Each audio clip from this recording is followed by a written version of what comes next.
यूं ही नहीं मैं बन जाता हूं। कुदरत के कोने कोने से खूबियां खोज लाता हूं। गुणवत्ता की गहराइयों का गोताखोर हूं मैं। यूं ही नहीं मैं रजनीगंधा बन जाता हूं।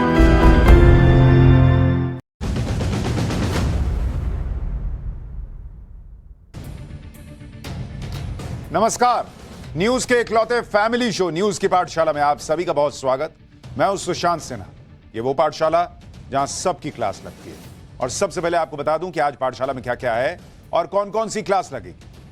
कल मस्जिद के बाहर पत्थरबाजी, अब शाहीन बाग 2 बनाने की तैयारी, पीएम मोदी का महा चैलेंज कैसे सामने आकर खड़ा हो गया है, आज आपको देखना चाहिए।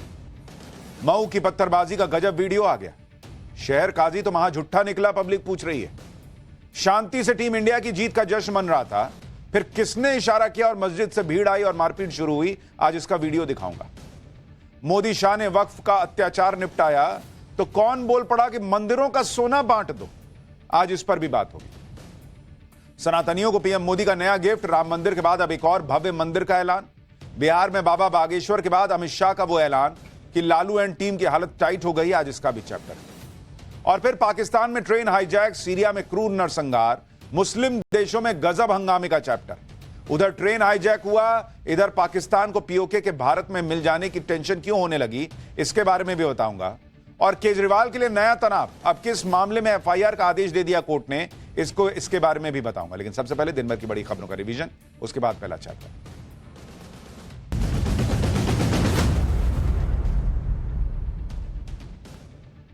प्रधानमंत्री नरेंद्र मोदी आज 2 दिन के दौरे पर मॉरिशस पहुंचे। एयरपोर्ट पर पीएम मोदी का स्वागत मॉरिशस के प्रधानमंत्री ने किया। मॉरिशस ने पीएम मोदी को अपना सर्वोच्च सम्मान देने का भी ऐलान किया। पीएम मोदी को the grand commander of the order of the star and की ऑफ द इंडियन ओशन से सम्मानित किया जाएगा। प्रधानमंत्री मोदी पहले भारतीय हैं जिनको यह सम्मान मिला है। यह कुल मिलाकर पीएम मोदी का 21वां इंटरनेशनल सम्मान है। पीएम मोदी के दौरे पर मॉरिशस के प्रधानमंत्री नवीन चंद्र राम गुलाम ने कहा कि वो बेहद सम्मानित महसूस कर रहे हैं। पीएम मोदी की यात्रा से दोनों देशों के संबंध और मजबूत होंगे। पीएम मोदी ने मॉरिशस के प्रधानमंत्री को गंगाजल और उनकी पत्नी को बनारसी साड़ी गिफ्ट में दी। पीएम मोदी मॉरिशस में भारत की मदद से बने 20 से ज्यादा प्रोजेक्ट का उद्घाटन करेंगे। प्रधानमंत्री मोदी की इस यात्रा में ग्लोबल ट्रेड और अमेरिकी टैरिफ के प्रभाव समेत कई महत्वपूर्ण मुद्दों पर बात हो सकती है। संसद के बजट सत्र के दूसरे चरण का आज दूसरा दिन था। आज राज्यसभा में जमकर हंगामा हुआ। सदन में उस समय माहौल और गर्म हो गया जब गर्मा गर्मी के दौरान सदन में नेता प्रतिपक्ष मल्लिकार्जुन खड़गे ने डिप्टी स्पीकर को इशारा करते हुए असंसदीय शब्दों का इस्तेमाल कर दिया। विवाद इतना बढ़ा कि केंद्रीय मंत्री जेपी नड्डा ने इस पर आपत्ति जताई। इस दौरान डिप्टी स्पीकर और मल्लिकार्जुन खड़गे के बीच बहस भी हुई। हालांकि विवाद बढ़ा तो डिप्टी स्पीकर से खड़गे ने माफी भी मांग ली। लैंड फॉर जॉब मामले में लालू यादव के बेटे तेज प्रताप यादव और बेटी हेमा यादव को राहत मिली है। तेज प्रताप और हेमा यादव दिल्ली की राउज एवेन्यू कोर्ट में पेश हुए। कोर्ट ने दोनों को 50-50 हजार रुपए के निजी मुचलके पर जमानत दे दी। इसके साथ ही भोला यादव, प्रेमचंद गुप्ता समेत कुछ और लोगों को भी कोर्ट से राहत मिली है। दिल्ली में अवैध घुसपैठियों के खिलाफ दिल्ली पुलिस का अभियान जारी है, जिसके तहत आज पुलिस ने दिल्ली के अलग अलग जगहों पर रह रहे 5 बांग्लादेशियों को पकड़ा है। इन सभी पर फर्जी दस्तावेज बनाकर दिल्ली में रहने का आरोप है। कनाडा के पीएम पद से जस्टिन ट्रूडो की आधिकारिक विदाई हो गई है। लिबरल पार्टी के कार्यक्रम में ट्रूडो की विदाई के वक्त उनकी तस्वीर वायरल हो गई। तस्वीर में वो कुर्सी उठाकर अजीब सा मुंह बना रहे हैं। ये कुर्सी संसद की है जिसे ट्रूडो ने उठा लिया है। ट्रूडो की जगह कनाडा के नए प्रधानमंत्री मार्क कार्नी हुए।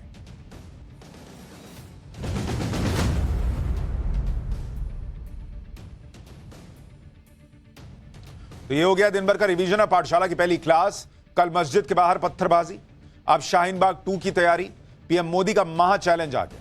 मऊ की पत्थरबाजी का गजब वीडियो आ गया। शहर काजी तो महा झूठा निकला क्या।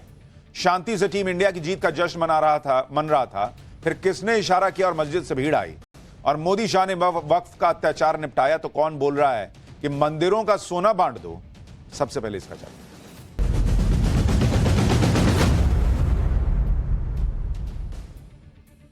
प्रधानमंत्री नरेंद्र मोदी का टारगेट भारत को विकसित राष्ट्र बनाना है, दुनिया की तीसरी सबसे बड़ी अर्थव्यवस्था बनाना है। लेकिन बॉस, ये रास्ता इतना आसान इसलिए नहीं है क्योंकि यहां तरह तरह के स्पीड ब्रेकर्स जानबूझकर खड़े किए जाते हैं ताकि मोदी लड़खड़ाए, भारत गिरे, और एक खास वर्ग, कुछ खास दल और एक खतरनाक इकोसिस्टम के अच्छे दिन लौट सके। हमने आपको कल ही बताया था कि पीएम मोदी के सामने एक बड़ा चैलेंज उन लोगों से निपटना है जो देश में आग लगाने में लगे हुए हैं, जो हिंसा भड़काने के लिए प्लानिंग कर रहे हैं, शायद जो सड़कों पर उत्पात मचाने को तैयार बैठे हैं। प्रधानमंत्री मोदी के लिए इन लोगों का वन टाइम पक्का इलाज करना इसलिए जरूरी होता जा रहा है क्योंकि ये वो लोग हैं जो प्रधानमंत्री मोदी से नफरत के चक्कर में देश को बर्बाद करने से भी गुरेज नहीं करते। बॉस, किसी लेवल तक जा सकते हैं ये लोग। ये वो इकोसिस्टम है जिनके लिए अपनी राजनीति, अपना एजेंडा पहले है और देश तो इनकी लिस्ट में है भी नहीं शायद। इसलिए आप देखिए कि कैसे एक बार फिर मुसलमानों को हथियार बनाकर मोदी के खिलाफ भयंकर साजिश रची जा रही। देश में आग लगाने की तैयारी शुरू हो गई। आप खुद सुनिए ना कैसे कैसे बयान आ रहे हैं। भाई, all India Muslim personal law board के प्रवक्ता कासिम रसूल इलियास कह रहे हैं कि पूरे देश को शाहीन बाग बना देंगे। जमीयत उलमाए हिंद के अरशद मदनी कह रहे हैं कि शरीयत में दखल बर्दाश्त नहीं करेंगे। शिया धर्मगुरु कल्बे जव्वाद ने कह दिया कि मंदिरों का सारा सोना गरीबों में बांट दो। कांग्रेस नेता राशिद अलवी ने कह दिया कि किसान आंदोलन की तरह मुसलमान भी 2-2 साल सड़क ब्लॉक कर दें। टीएमसी नेता शत्रुघ्न सिन्हा ने कह दिया कि हिंदुस्तान किसी के बाप का थोड़ी है। सपा प्रवक्ता अमीक जमई कह रहे हैं कि मस्जिद के बाद सरकार मंदिर और गुरुद्वारों पर भी कंट्रोल कर लेगी। एक एक बयान बॉस, एक एक बयान अपने आप में जहर है, वो जहर जो देश में जहर घोल सकता है। लेकिन ये सब हो क्या रहा है? कौन मुसलमानों की भीड़ देश भर में सड़क पर उतारने की तैयारी कर रहा है? आज आपको विस्तार से बताऊंगा। पीएम मोदी का यह बड़ा चैलेंज कितना घातक साबित हो सकता है, इसकी बात करूंगा। यह भी बताऊंगा कि इस महासंकट का जो ट्रेलर कल टीम इंडिया की जीत के जश्न पर चले पत्थरों से साबित हो गया था, मऊ की उस मस्जिद के बाहर से कौन सा वीडियो आया है और वो क्या गवाही दे रहा है। कैसे शहर काजी का महाझूठ बेनकाब हो गया है और क्यों उसे झूठे शहर काजी को तुरंत गिरफ्तार किया जाना जरूरी है, यह भी दिखाऊंगा। मोदी विरोध के चक्कर में इंडी गठबंधन के नेता मुसलमानों को भड़काने में कैसे लगे। लेकिन पहले आज जो दिन भर बवाल मचा उसकी एक झलक देखिए।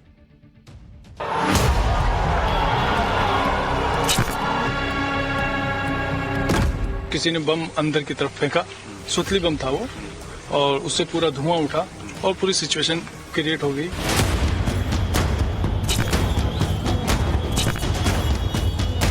पूरी सोची समझी साजिश थी।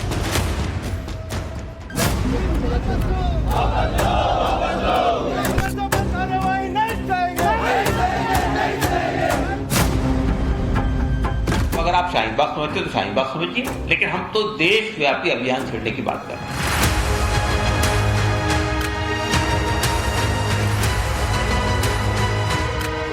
इस वक्त 5 लाख से ज्यादा मंदिर हिंदुओं के हैं, जिसमें कई हजार टन सोना है। ये हजारों टन सोना बाहर निकालो और निर्धन हिंदुओं में बांटो उसको। जिस तरह से वो मॉनिटाइज कर रहे हैं,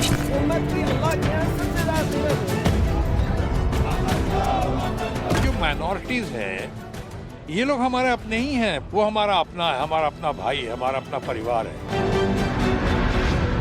हमारे किसान भाइयों ने प्रोटेस्ट किया था, 2-2 साल सड़कें बंद रखी थी। कहें कि किसानों की तरह का प्रोटेस्ट करेंगे। जितने भी पुरुष हैं इनके, वो त्रिपाल का हिजाब बनवाए और उसको उस दिन के लिए पहने। वक्फ कानून को लेकर संसद में लोकतांत्रिक तरीके से जो हो रहा है वो मुसलमानों के ठेकेदारों को पसंद नहीं आ रहा। बॉस, सड़क छेकने, हिंदुस्तान किसी के बाप का नहीं है जैसी बातें हो रही। हिंदू मंदिरों का सोना तक निशाने पर आ चुका है। लेकिन यह सब सिर्फ कहने की बात नहीं है। आप मामले की गंभीरता को मऊ की पत्थरबाजी वाली घटना से समझ सकते हैं। वक्फ बिल को लेकर किस महाबवाल की तैयारी है यह आगे बताऊं, लेकिन आज पहले यह देखिए कि कल जो हमने कहा था वो कैसे सही साबित हो रहा है। टीम इंडिया की जीत पर जश्न मनाने वालों पर हिंसा भड़काने के आरोप का हर धागा कैसे खुल गया। भाई, 9 मार्च को इंदौर के मऊ में जिस तरह से हिंसा हुई, आगजनी हुई, उस पर नए नए खुलासे हो रहे हैं, जिससे सवाल खड़ा हो रहा है कि क्या यह सारा हंगामा पहले से प्लान था? क्या जानबूझकर माहौल खराब करने की साजिश हुई? क्योंकि मऊ का नया वीडियो आ गया है जिसमें साफ दिख रहा है कि कैसे प्लानिंग के साथ जुलूस पर हमला हुआ। आप देखिए कि मऊ में टीम इंडिया की जीत के बाद विजय जुलूस निकला। हाथों में तिरंगा लिए दर्जनों लोग बाइक पर सवार होकर जुलूस निकाल रहे हैं। मऊ के कई इलाकों से गुजरता हुआ जुलूस मस्जिद के सामने से भी निकला। अभी तक कोई हंगामा नहीं हुआ, कोई हमला नहीं हुआ है। लेकिन जैसे ही मस्जिद के सामने से ये भीड़ निकली, विजय जुलूस आराम से जा रही थी, वीडियो के बैकग्राउंड में आपको आवाज सुनाई देगी जिसमें दुआ मांगी जा रही है कि दुश्मनों के मुंह पर ताला लग जाए। एक बार देखिए ये तस्वीर, एक एक चीज फिर आपको विस्तार से समझाता हूं।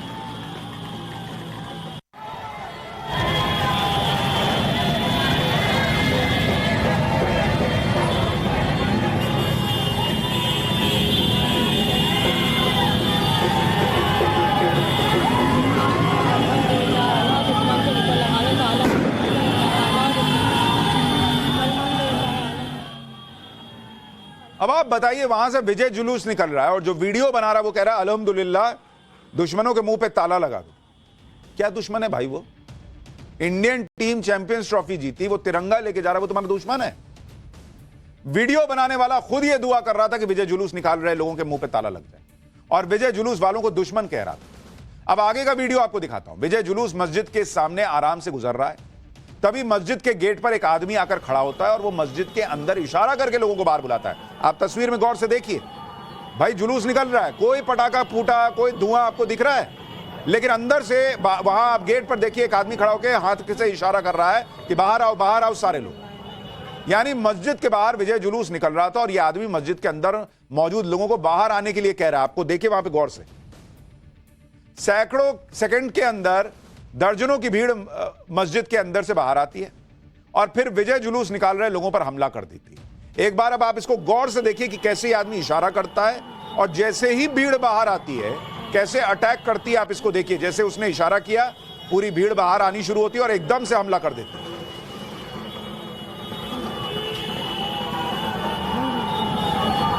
ये देखिए, ये आदमी इशारा कर रहा है और उसके बाद वहां से लोग निकलने शुरू होते हैं और आप देखिए जिस तरह से जुलूस जा रहा है, कहीं कोई बम नहीं फेंका गया, कोई धुआं नहीं है किसी सुतली बम का, पुतली बम का। लेकिन अचानक से भीड़ आई और आप देखिए जैसे भीड़ बाहर निकली, उन्होंने जो बाइक पे लोग थे उनको दनादन देना शुरू कर दिया। गाली चल रही है, मारो इनको, मारो इनको। जो वीडियो बना रहा है वो भी कह रहा है कि मारो इनको। अब सवाल यह भी है कि इतनी रात को मस्जिद के अंदर इतने लोग कर क्या रहे थे? भाई चैंपियंस ट्रॉफी का फाइनल रात के करीब 10 बजे खत्म, विजय जुलूस मस्जिद तक पहुंचते पहुंचते 1 घंटा तो लगा होगा। क्या यह पहले से तय था कि इंडिया जीती है तो हंगामा करना है? आप देखिए जैसे ही आदमी इशारा करके मस्जिद से भीड़ बाहर बुलाता है, उसके ठीक बाद मस्जिद से निकली भीड़ विजय जुलूस निकाल रहे लोगों पर हमला बोल देती है। वीडियो के बैकग्राउंड में लगातार आवाज आ रही है कि मारो इनको, फेंक दो मार के। सुनिए, आप जो वीडियो बना रहा है वो कह रहा है कि मार के फेंक दो इन लोगों को।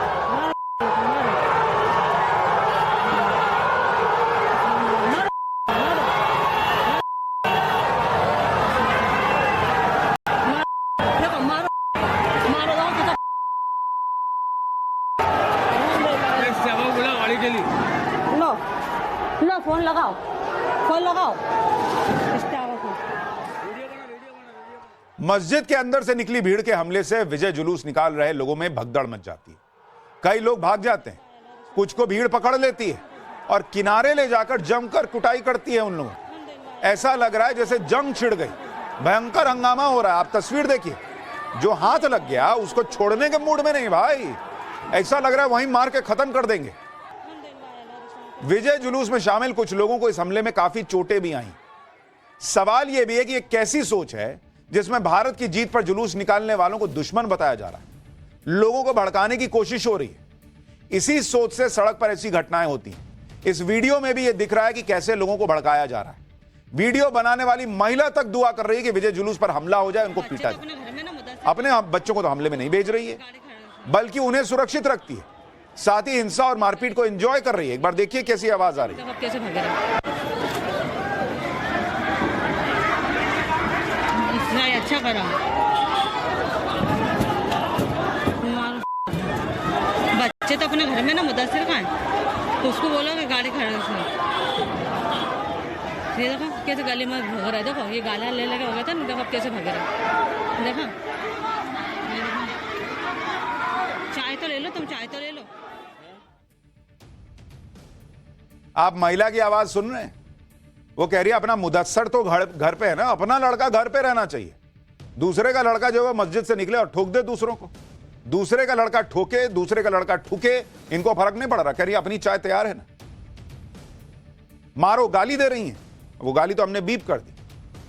कितनी अजीब बात बनती जा रही है कि इस देश में न जाने कितने मंदिरों के सामने से तजिए निकलते होंगे, लेकिन कोई पत्थरबाजी नहीं होती। लेकिन कोई शोभा यात्रा या विजय जुलूस मस्जिद के पास से निकल जाए तो पत्थर चल जाते हैं। और फिर सवाल पूछा जाता है कि उधर से जाने की जरूरत क्या थी तुमको? फलाना गाना क्यों बजाया, ये क्यों किया, वो क्यों किया, रास्ता क्यों नहीं चेंज किया? मतलब भर रास्ता चलो, लेकिन अगर सामने में कोई मस्जिद दिख जाए तो गाड़ी कोई गली से निकाल के ऐसे क्रॉस करके चले जाओ क्या? क्यों भाई? गजब हाल होता जा रहा है। आप खुद सोचिए ना कि इन तस्वीरों से ये तो दिख रहा है ना कि भाई जो विजय जुलूस निकाल रहे हैं वो तो पत्थर नहीं चला रहे, वो तो बाइक चला रहे हैं। कोई सुतली बम, कोई धमाका नहीं दिख रहा है।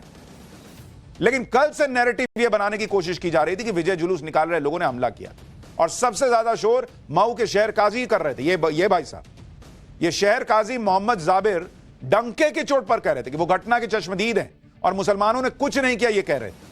आज ये वीडियो सामने आया जिसमें साफ दिख रहा है कि मस्जिद के अंदर से निकले हुए लोग कैसे बाइक सवार लोगों को पकड़ते हैं और उसके बाद दनादन पीटने लगते हैं। क्या इसका मतलब ये आदमी झूठ बोल रहा था? ये कह रहा था ना कि उधर से पहले पत्थर चले तो इधर से नहीं चलेगा। कहां पत्थर चल रहा, दिखाइए ना बॉस। अगर शहर काजी घटना का चश्मदीद है तो क्या उसे इस घटना की जिम्मेदारी लेनी चाहिए? अगर शहर काजी मोहम्मद जाबिर चश्मदीद है तो उसने भी देखा होगा कि मस्जिद के अंदर से भीड़ को बुलाया जा रहा था। आप खुद बोले हो बॉस कि मैं चश्मदीद हूं, तो आपको नहीं दिखा कि अंदर से कौन बुला रहा था, कौन पकड़ पकड़ कैसे पीट रहा है लोगों को? उस समय शहर काजी मोहम्मद जाबिर ने लोगों को क्यों नहीं रोका? उल्टा मोहम्मद जाबिर तो यह कह रहा था कि विजय जुलूस निकालने वालों ने सुतली बम फेंका था, बिना परमिशन के जुलूस निकाल रहे थे। जबकि अभी तक जो वीडियो आए हैं उससे तो साफ है कि कोई सुतली बम नहीं दिख रहा अभी तक के किसी वीडियो। और हमला मस्जिद से निकली भीड़ ने किया। मोहम्मद जाबिर से पूछना चाहिए कि बॉस तुम्हारे सामने ये सब हो रहा था तो तुमको तो पुलिस के सामने जाके गवाही देनी चाहिए थी कि भाई ये लोग विजय जुलूस निकाल रहे थे, ये मस्जिद से निकले लोगों ने मारा। ये कहानी बना रहे हैं कि नहीं कुछ नहीं हुआ, उधर से पत्थर चला तो हम मारने लग गए। मस्जिद से भीड़ को बाहर बुलाने में मोहम्मद जाबिर की क्या भूमिका है, अब तो इसकी जांच होनी चाहिए, क्योंकि ये आदमी झूठ बोल रहा है। ये आदमी अरेस्ट क्यों नहीं हुआ? इसको अरेस्ट करना चाहिए। आप खुद सुनिए कल शहर काजी ने क्या कहा था और कैसे आज के वीडियो ने सारा झूठ बेनकाब कर दिया। तरावी की नमाज चल रही थी, उसी बीच में जुलूस यहाँ से शोर शराबा करते हुए निकला, और जब तक हम नमाज से फारिग होते, जब तक यहाँ शायद जुलूस का आखिरी हिस्सा बचा हुआ कुछ होगा, नमाज के लिए नमाज से फारिग होकर निकल ही रहे थे तो किसी ने बम अंदर की तरफ फेंका। सुतली बम था वो, और उससे पूरा धुआं उठा और पूरी सिचुएशन क्रिएट हो गई और सारे लोग पैनिक हो गए। इस तरह फिर वो बात बढ़ती चली गई। फिर क्या हुआ? बस कुछ नहीं, बस मेरा तो कहना यह है कि मुझे समझ में ही नहीं आ रहा है कि ये जुलूस आखिर निकला कैसे, और दूसरी बात इस रूट से कैसे निकला। तो ये निकल सकता है जुलूस, लेकिन वो नहीं। लेकिन किन लोगों ने परमिशन ली थी? क्या बिना परमिशन के निकलता? आप लोगों की तरफ से पथरा हुआ वो तो फिर होना ही था, फिर क्यों नहीं होगा? शुरू ही उधर से हुआ है तो फिर पब्लिक तो पब्लिक है, जनता तो जनता होती है। कितने लोग हैं? पब्लिक तो पब्लिक होती है, तो ऐसे तो बहुत सारे मामलों में फिर पब्लिक पे डाल दिया जाएगा कि फलाने को इसलिए पब्लिक ने पीट दिया कि उसके पास से कुछ निकल गया था। तब तो देश में मुसलमान खतरे में आ जाता है। और यहां जो है वो भीड़ निकली और पीट दी, तब वो पब्लिक हो जाती है। और ये कह रहे हैं कि उधर से शुरू हुआ, कहां वीडियो में क्यों नहीं दिख रहा कि उधर से शुरू हुआ? इनके हिसाब से विजय जुलूस निकालने के लिए पुलिस से परमिशन लेनी चाहिए थी, और यहां मस्जिद से निकल के जो लोग पीट रहे हैं उनको किसी से परमिशन नहीं लेनी। वो जिसको मन ठोक सकते हैं, उसके लिए पुलिस की परमिशन नहीं लगती। ये आदमी शहर काजी है, ये शहर में आग लगाने वाला आदमी, क्योंकि ऐसा करने वालों को पुलिस के सामने उठाकर देने के बजाय उनका मन बढ़ा रहा झूठ बोल के। शहर काजी मोहम्मद जाबिर तो अपने ही बयान में फंस रहे हैं। वो खुद कह रहे हैं कि जब नमाज हो रही थी तब जुलूस निकल रहा था और जुलूस का आखिरी हिस्सा बचा हुआ था, तभी हिंसा बढ़ती। अगर जुलूस निकालने वाले हिंसा के इरादे से आए थे, जैसा शहर काजी कल आरोप लगा रहे हैं, तो फिर पूरा जुलूस शांति से कैसे निकल गया? आखिरी का हिस्सा रुका और उसने कहा कि नहीं हम लड़के जाएंगे ताकि हम वहां से भीड़ आए तो पिटा जाए। आखिर में कुछ लोग बचे थे, उन्होंने हिंसा भड़का दी। हिंसा का जो नया वीडियो आया है उसने शहर काजी के झूठ के खाल उधेड़ दी और सच सामने ला दिया। आप देखिए कैसे शहर काजी का एक एक झूठ बेनकाब हो गया। भाई पहला झूठ, मस्जिद में सुतली बम फेंका गया। वीडियो में कहीं कोई बम नहीं दिख रहा है, सुतली बम फेंकने की से हिंसा भड़की हो ऐसा अभी तक किसी वीडियो में नहीं। दूसरा झूठ, जश्न मनाने वालों ने उत्पात मचाया। सच यह है कि वीडियो में दिख रहा है कि जश्न मनाने वाले आराम से बाइक से जा रहे थे। तीसरा झूठ, हिंदू पक्ष की तरफ से हिंसा भड़काई गई। वीडियो में साफ दिख रहा है कि मस्जिद के अंदर से भीड़ आई और उसने ही रैली निकाल रहे लोगों को पकड़ा और धोना शुरू कर दिया। जबकि शहर काजी कल से यही कह रहे थे कि मुस्लिम समुदाय ने तो कुछ किया ही नहीं, हिंदू उपद्रवी थे जिन्होंने हिंसा भड़काई थी। शहर काजी कल कैसे हिंदुओं को टारगेट कर रहे थे वो भी आपको याद दिलाता हूं कि शुरुआत उपद्रवी लोगों की तरफ से हुई जो हिंदू समाज से थे। एक बॉटम लाइन मेरी, क्योंकि मैं उसका चश्मदीद हूं। हो जाएगा, मुसलमान ने शुरुआत किसी हाल में नहीं की है, बहुत खुल के मैं बोल रहा हूं, क्योंकि मैं चश्मदीद हूं, मैंने अपनी आंखों से देखा है कि शुरुआत उपद्रवी लोगों की तरफ से हुई जो हिंदू समाज से थे। एक बॉटम लाइन मेरी, ये बॉटम लाइन उतनी बॉटम में चली गई है जितना आपका झूठ।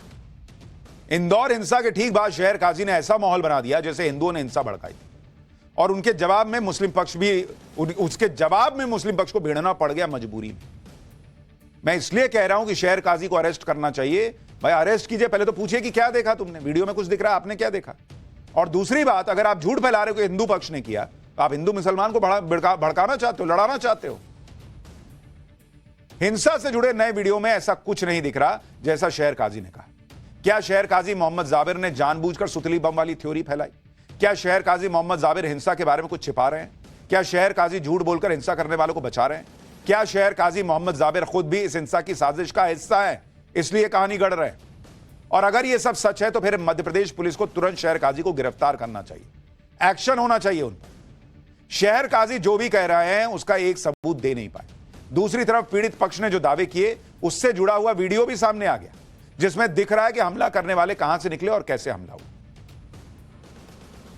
यानी सब कुछ अब दूध की तरह साफ हो चुका है। और अब तो इस पूरे मामले में स्थानीय लोग आरोप लगा रहे हैं कि हमला करने वालों के संबंध सिमी और पीएफआई जैसे प्रतिबंधित संगठनों से भी हो सकते हैं। सुनिए वहां के लोग क्या कह रहे हैं। यात्रा के दौरान ही हमको चोट लगी, क्योंकि हम तो शांतिपूर्ण तरीके से हम भारत माता की जय वंदे मातरम कहते हुए निकल रहे थे। इतने मस्जिद में तो 300-400 लोग निकल के आए और उन लोगों ने हमको घेरा और कहा कि यहाँ पे भारत माता की जय और वंदे मातरम ना बोले। चोट वहीं लगी, उन लोगों ने हम पे पत्थर नुकीले बरसाए, पेट्रोल बम फेंके गए हम लोगों के ऊपर। ये जो षड्यंत्र रचा गया है ये सीमी के कार्यकर्ताओं के द्वारा करा गया है, पीएफआई के कार्यकर्ताओं के, क्योंकि कागजी रूप में ये पूरा बंद है सीमी के और पीएफआई का, बाकी मूल रूप से जड़ों में फैला हुआ है। मस्जिद में सवाल आता है, इतने पत्थर कहाँ से आते हैं?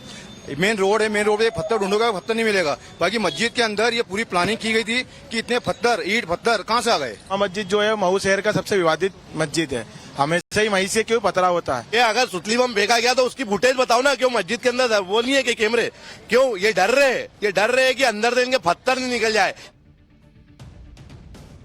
सारी तस्वीरें और वीडियो कई सवाल उठा रहे हैं, क्योंकि हमला करने वालों को पुलिस का भी डर नहीं था। एक तस्वीर और देखिए, विजय जुलूस पर हमला करने वालों को समझाने के लिए एक पुलिसकर्मी जाता है, हमलावर उसे भी धक्का दे देते हैं। जो शहर काजी इतना कानून को मानते हैं कि पूछ रहे हैं कि विजय जुलूस निकला तो पुलिस वाले से पूछा कि नहीं पूछा, वो ये नहीं बता रहे कि ये पत्थर चलाने वाले लोग पुलिस वाले को धकिया के क्यों भगा रहे। इतना अब कानून व्यवस्था गई हवा तेल लेने। पुलिस वाले के सिर के ठीक ऊपर से पत्थरबाजी हो रही है, भीड़ देखकर वो पुलिसकर्मी भी अपनी जान बचाने के लिए चला जाता है वहां से। उसके बाद लगातार पत्थरबाजी होने लगती है। एक सवाल तो यह कि जब भी इस तरह की घटना होती है अचानक इतने पत्थर कहां से आ जाते हैं भाई। ये पत्थर प्रकट करने की जो अद्भुत कला है वो किस काल में सीखी गई है। पुलिस हालांकि अब मामले की जांच कर रही है और उम्मीद है कि जल्दी ही दोषियों के खिलाफ एक्शन होगा। मऊ में हमलावरों ने कितनी तैयारी की थी इसके नए नए प्रमाण भी आ रहे हैं। पुलिस की जांच के दौरान लाल मिर्च पाउडर का घोल भी मिला है। 3 बाल्टियों में मिर्च पाउडर घोला गया था। जानकारी के मुताबिक मिर्ची पाउडर का घोल छतों से भीड़ पर फेंका जाना था। पुलिस की सर्च के दौरान हिंसा वाली रात कई घरों से लाल मिर्च का यह घोल मिला। आप अंदाजा लगाइए कि किस लेवल पर हिंसा और हंगामा करने की तैयारी थी। मऊ में क्रिकेट फैंस पर हुए हमले की जांच पुलिस तेजी से कर रही है। जो एफआईआर दर्ज की गई है उससे भी खुलासा हो रहा है कि किस तरह प्लानिंग पहले से थी कि यह सब करना है। आप देखिए कि मऊ हिंसा मामले में अब तक 8 एफआईआर दर्ज हुई है। एफआईआर में कुल 50 लोगों को आरोपी बनाया गया, 13 आरोपियों को गिरफ्तार किया गया। दंगा भड़काने, हिंसा, धमकी, नुकसान पहुंचाने की धाराओं में एफआईआर दर्ज हुई। एफआईआर में तैयब, गोलू, अहमद दरबारी, अजहर, नूर, जमशेद, अब्दुल राशिद कुरैशी, गोली, पप्पू, अनीस, शेरू, इमरान, सोहेल, रफीक समेत 40 लोगों को आरोपी बनाया गया। हमले में घायल हुए शख्स ने जो एफआईआर लिखवाई है उसने पूरी घटना के बारे में और खुलासा किया। घायल ने पूरी घटना के बारे में एफआईआर में डिटेल से बताया। इसके मुताबिक विजय जुलूस पर हमले की घटना रात 11:30 बजे हुई, जब क्रिकेट फैन शांति से विजय जुलूस निकाल रहे थे। तभी विजय जुलूस पर पत्थरों से हमला हुआ। हमलावरों ने क्रिकेट फैंस को धमकी दी, गालियां दी। हमलावर कह रहे थे कि हमने पहले से इसकी प्लानिंग की है, तुम जश्न मना रहे हो, चिल्ला रहे हो, आज तुम सबको सबक सिखाएंगे। इसके बाद क्रिकेट फैंस पर हमला किया गया। हमले के लिए पहले से भीड़ इकट्ठा हो चुकी थी। एफआईआर के मुताबिक विजय जुलूस पर हमले की तैयारी पहले से थी, लोगों को पहले से इकट्ठा कर लिया गया था। पुलिस की जांच जैसे जैसे आगे बढ़ेगी और खुलासे हो सकते हैं। मस्जिद से निकली भीड़ को भारत की जीत का जश्न मनाने वाले पसंद नहीं आए तो पीट दिया। लेकिन अब सवाल खड़ा हो रहा है कि पसंद नहीं आने पर इस देश में क्या क्या होगा। भाई कुछ लोगों को वक्फ बिल में संशोधन पसंद नहीं आ रहा, और आप खुद देख लीजिए, वो कह रहे हैं कि पूरे देश को शाहीन बाग बना देंगे। हिंदू मंदिर के सोने और संपत्ति पर इनकी नजर टिक गई। दरअसल संसद में मोदी सरकार वक्फ संशोधन बिल पेश करने की तैयारी में, लेकिन इस बिल के विरोध में मुस्लिम संगठन अब शाहीन बाग पार्ट 2 की तैयारी कर रहे हैं। All India Muslim personal law board यानी AIMPLB वक्फ बोर्ड के खिलाफ प्रदर्शन का ऐलान कर रहा है। 17 मार्च को जंतर मंतर पर यह प्रदर्शन किया जाएगा कहा जा रहा है। वक्फ बिल के खिलाफ मुस्लिम संगठनों को विरोध प्रदर्शन करने का पूरा हक है, लेकिन दिक्कत यह है कि मुस्लिम संगठन इस प्रदर्शन की आड़ में अलग ही मंसूबे पाल कर बैठे। आप देखिए कि किस तरह से वक्फ बिल के नाम पर लोगों को डराया जा रहा है, धमकियां दी जा रही। All India Muslim personal law board इसे मुसलमानों पर डायरेक्ट अटैक बता रही है। किसान आंदोलन की तरह आंदोलन की धमकी दे रहे हैं। All India Muslim personal law board के प्रवक्ता इलियासी ने कहा कि अगर वक्फ बिल लागू हुआ तो पूरे देश को शाहीन बाग बना देंगे। जमीयत उलमाए हिंद के अरशद मदनी ने कहा कि मुसलमानों ने 12 साल से धैर्य दिखाया है, लेकिन शरीयत में दखल बर्दाश्त नहीं करेंगे। यानी अगर इनके मन मुताबिक कोई काम ना हो तो पूरे देश में हंगामा करने की धमकी दे रहे हैं, पूरे देश को शाहीन बाग बनाने की धमकी दे रहे हैं। सुनिए एक बार, फिर बताऊंगा कि वक्फ बिल की बात करते करते मंदिरों का सोना और खजाना कैसे इनके निशाने पर आ गया है। देशव्यापी अभियान छेड़ेंगे, और मेरे नजदीक शाहीन बाग भी एक पीसफुल और डेमोन्स्ट्रेशन था, तो उसमें कोई गलत बात नहीं थी, उसमें कहीं हिंसा नहीं हुई, कहीं कुछ नहीं हुआ, पूरा डेमोन्स्ट्रेशन पीसफुल था। वो भी देशव्यापी था। तो अगर आप शाहीन बाग समझते हो तो शाहीन बाग समझिए, लेकिन हम तो देशव्यापी अभियान छेड़ने की बात कर रहे हैं। वक्फ संशोधन बिल के विरोध में मुस्लिम संगठन इस तरह का माहौल बना रहे हैं जैसे भारत में मुसलमानों पर बड़ा अत्याचार हो रहा है। इसी बीच शिया धर्मगुरु मौलाना कल्बे जव्वाद तो अलग ही बात करने लगे।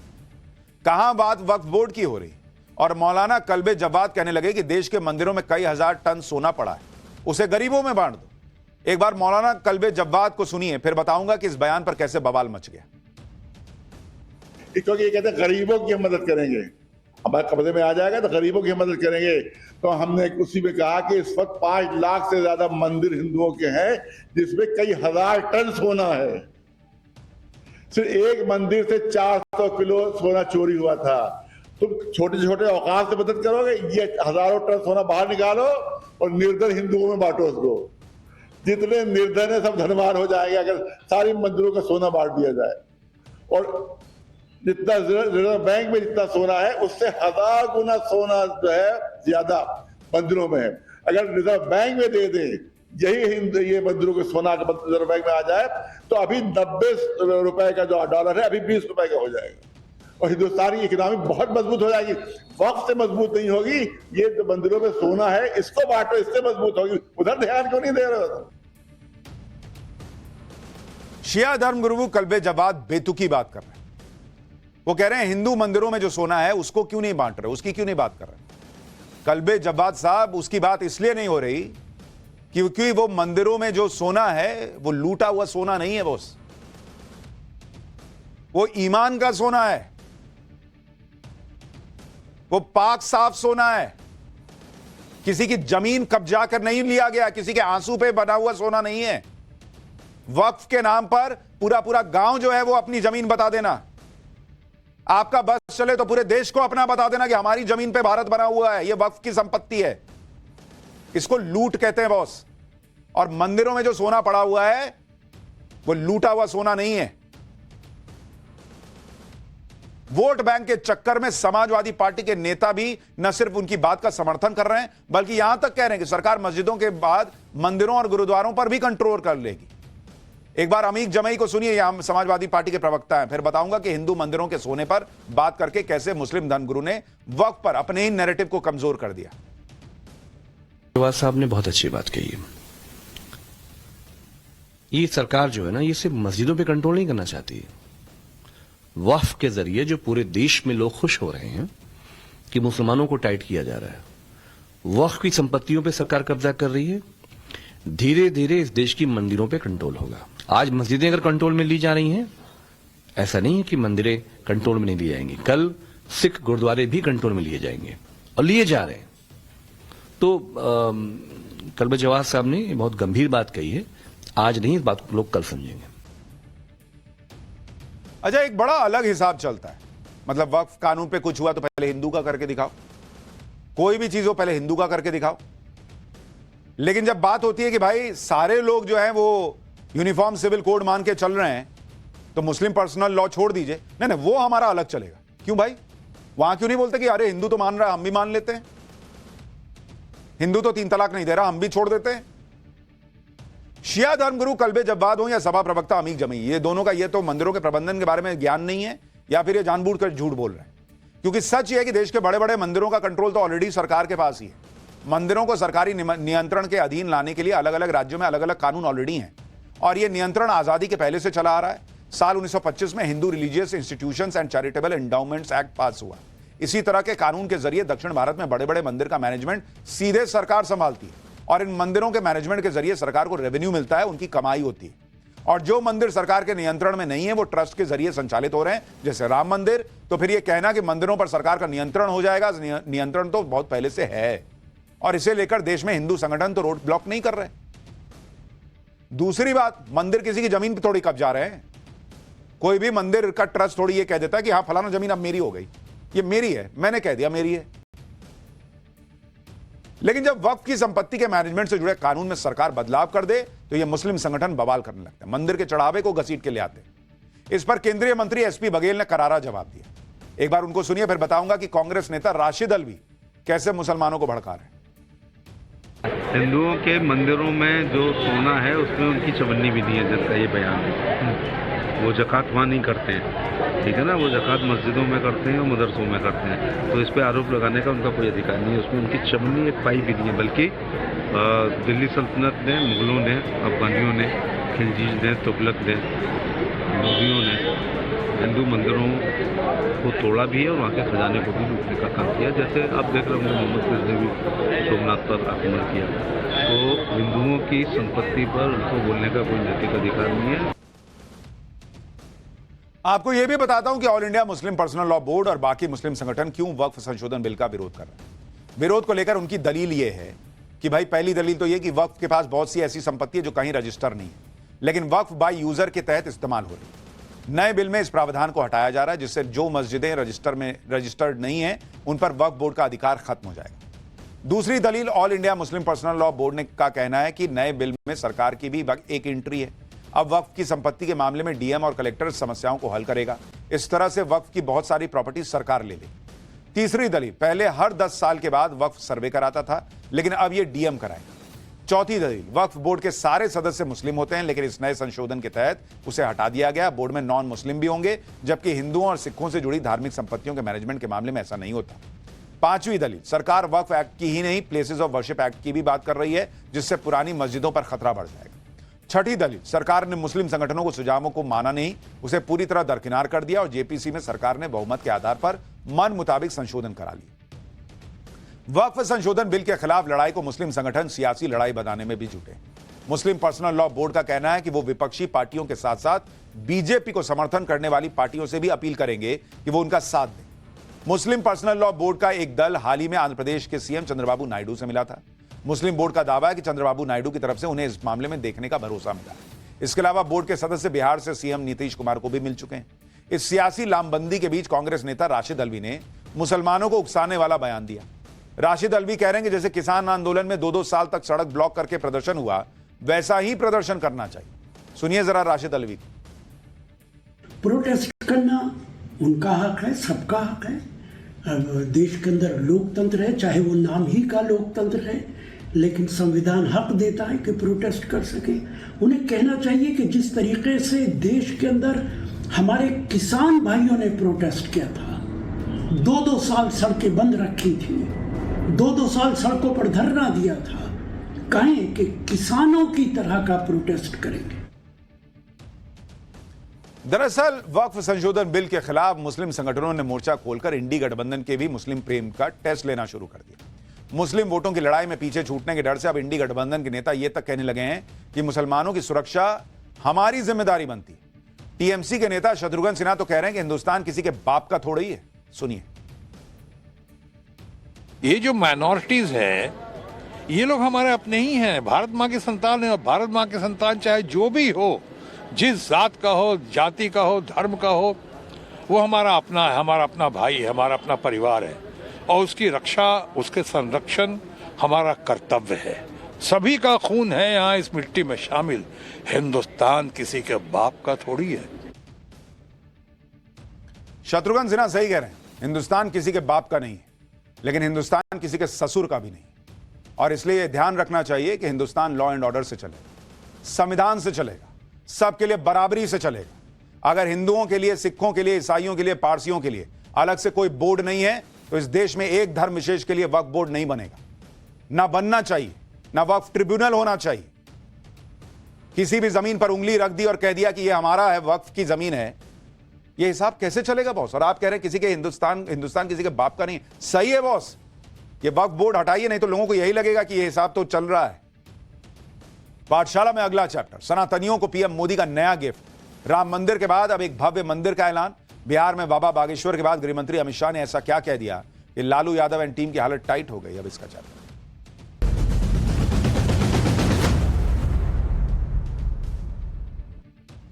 बिहार में लालू एंड टीम को एक के बाद एक झटके लग रहे हैं। कुछ दिन पहले बाबा बागेश्वर ने कह दिया था कि देश में हिंदू राष्ट्र की शुरुआत बिहार की धरती से होगी। इसके बाद गृह मंत्री अमित शाह ने ऐलान कर दिया कि अयोध्या में भव्य राम मंदिर की तरह बिहार में भव्य सीता मंदिर बनेगा। इस बात को सुनकर लालू यादव की पार्टी आरजेडी में सन्नाटा छा गया। बिहार के लोग यह मांग कर रहे थे कि जिस तरह पीएम मोदी ने अयोध्या में भव्य राम मंदिर का निर्माण करवाया है, उसी तरह बिहार में भी भव्य सीता मंदिर बनवाया जाए, क्योंकि बिहार में मिथिला का इलाका माता सीता का घर माना जाता है। यहां माता सीता को लेकर बहुत से ऐसे आध्यात्मिक पहलू हैं जिसके बारे में पूरी दुनिया को जानना चाहिए। अब जब पीएम मोदी ने बिहार में भव्य सीता मंदिर बनवाने का निर्णय ले लिया है तो विपक्ष की नींद उड़ गई। सीता मंदिर का नाम सुनकर आरजेडी को क्यों तनाव हो रहा है, इसके बारे में आगे बताऊं, लेकिन उससे पहले बिहार में सीता मंदिर के ऐलान के बाद किस तरह सियासी तूफान आ गया है उसकी एक झलक।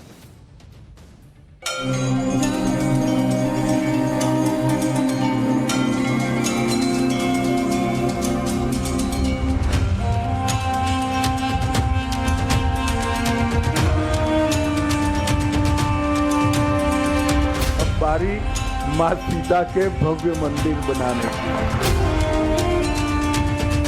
बिहार खुश है, पूरा हिंदू खुश है। उसका मतलब कि माँ सीता से प्रेम नहीं है, इन लोगों को वोट से प्रेम है और सत्ता से प्रेम है। दुनिया की कोई भी ताकत नहीं, चाहे तेजस्वी जी विरोध कर ले, कांग्रेस वाले विरोध कर ले, चाहे कम्युनिस्ट वाले कर ले, आरजेडी वाले कर ले, माँ जानकी का ये मंदिर करेगा। लालू एंड कंपनी पहले ही बाबा बागेश्वर के बयानों से परेशान चल। अब गृह मंत्री अमित शाह ने बिहार में भव्य सीता मंदिर का ऐलान कर दिया। दरअसल कल गुजरात के गांधीनगर में अमित शाह शाश्वत मिथिला महोत्सव 2025 के कार्यक्रम में गए। हर साल इस कार्यक्रम का आयोजन गुजरात में रहने वाले मिथिलांचल के लोग करते हैं। इन लोगों की कई साल से मांग थी कि बिहार के मिथिला में एक भव्य सीता माता का मंदिर निर्माण करवाया जाए। इसलिए कल अमित शाह ने इस बात का ऐलान कर दिया कि बिहार में सीता माता का मंदिर बनाया जाएगा। अमित शाह का वो बयान सुनिए जिससे बिहार के पॉलिटिक्स में हंगामा हो गया। कि अयोध्या में राम मंदिर बन चुका, अब बारी माँ सीता के भव्य मंदिर बनाने की। और आज मैं मिथिलांचल वासियों के कार्यक्रम में कहकर जाता हूं कि आने वाले समय में एक भव्य मंदिर जो दुनिया भर की मातृशक्ति को संदेश देगा कि जीवन कैसा होना चाहिए, जीवन हर तरीके से आदर्श होना चाहिए, इसका संदेश देने का काम माँ जानकी का ये मंदिर करेगा। और ये मंदिर निश्चित रूप से हम मनाएंगे। आरजेडी के नेताओं के सामने जैसे ही सनातन हिंदू धर्म को लेकर कोई बात सामने आती है, वैसे ही इनकी हालत खराब होने लगती है। कुछ दिन पहले जब बाबा बागेश्वर बिहार आए थे तो पूरे राज्य में सनातन की लहर फैली। बाबा बागेश्वर ने जिस तरह हिंदुओं को एकजुट करने का आह्वान किया, उससे विपक्ष के नेताओं को बहुत दिक्कत हुई। उस दौरान बाबा बागेश्वर को लेकर आरजेडी के नेताओं ने उल्टे सीधे बयान दिए। लेकिन इसके बाद भी बाबा बागेश्वर नहीं रुके। अब अमित शाह ने सीता माता के मंदिर का ऐलान कर दिया। बाबा बागेश्वर बिहार में जो बातें कह रहे थे उससे आरजेडी के नेता आज भी परेशान। सुनिए बिहार को लेकर बाबा बागेश्वर ने क्या बातें कही थी, जो पहले बाबा बागेश्वर ने कही, फिर अमित शाह का ऐलान। भाई वहां बहुत लोगों का हाजमा खराब हो गया है। एक बात हृदय से बोल रहे, हिंदू राष्ट्र की आवाज कहीं से अगर उठेगी तो सबसे ज्यादा बिहार से ही पहले उठेगी। हाँ, ये पक्का है, ये हमारा भरोसा है, निजी कॉन्फिडेंस। बल्कि बहुत लोगों को बिहार आने पर, हमारे आने पर बहुत पेट दर्द होता है। अरे भारत माता के ऑलरेडी बहुत टुकड़े हो गए, अब भारत को हम बंटने नहीं देंगे, अब हम हिंदुओं को घटने नहीं देंगे। तो जिनको भी हमारे बिहार आने से बुरा लगा हो और जिन्होंने भी जो भी कहा हो, सेम टू यू। आप हमें ज्यादा रोकोगे, हम फिर कथा करें। पहले बाबा बागेश्वर अमित शाह के डबल अटैक से लालू एंड पार्टी को तगड़ा झटका लगा। लेकिन आपको यह जानकर बहुत हैरानी होगी कि गृह मंत्री अमित शाह ने वही बात कही है जो कुछ साल पहले तक तेजस्वी यादव चाहते थे। दरअसल 2023 में बतौर डिप्टी सीएम तेजस्वी यादव ने मिथिला इलाके में भव्य सीता मंदिर के निर्माण का ऐलान किया था। इसका शिलान्यास भी करवाया था, लेकिन बाद में वो इससे पीछे हट गए। लेकिन अब जब बीजेपी सीता माता के मंदिर को बनवाने की तैयारी कर रही है तो आरजेडी इसे चुनाव के मुद्दे से जोड़ रही है। आप देखिए कि किस तरह इस मंदिर को लेकर आरजेडी ने यू टर्न मारा। दरअसल सितंबर 2023 में बिहार सरकार ने राम मंदिर की तरह सीतामढ़ी में भव्य सीता मंदिर बनवाने का ऐलान कर दिया था। बिहार सरकार ने सीतामढ़ी के पनौरा धाम में सीता मंदिर प्रोजेक्ट को मंजूरी भी दी। इस प्रोजेक्ट के लिए सरकार की तरफ से 72 करोड़ रुपए मंजूर भी हुए। इस प्रोजेक्ट के तहत सीता मंदिर के अलावा सीता वाटिका, लवकुश वाटिका बनाने का ऐलान हुआ। इसके अलावा इस प्रोजेक्ट में एक परिक्रमा पथ भी तैयार करने का प्लान था। लेकिन उस समय तेजस्वी यादव जो बिहार सरकार में डिप्टी सीएम थे, पर्यटन मंत्री थे, तेजस्वी यादव सीतामढ़ी के लिए बड़ी बड़ी बातें करते थे। अब यह सुनहरा मौका बीजेपी के पास चला गया तो आरजेडी के नेताओं को बहुत परेशानी हो रही कि अरे ये क्या हो रहा है, तो चुनाव देख के हो रहा है। तो खैर ये सब तो चलता रहेगा।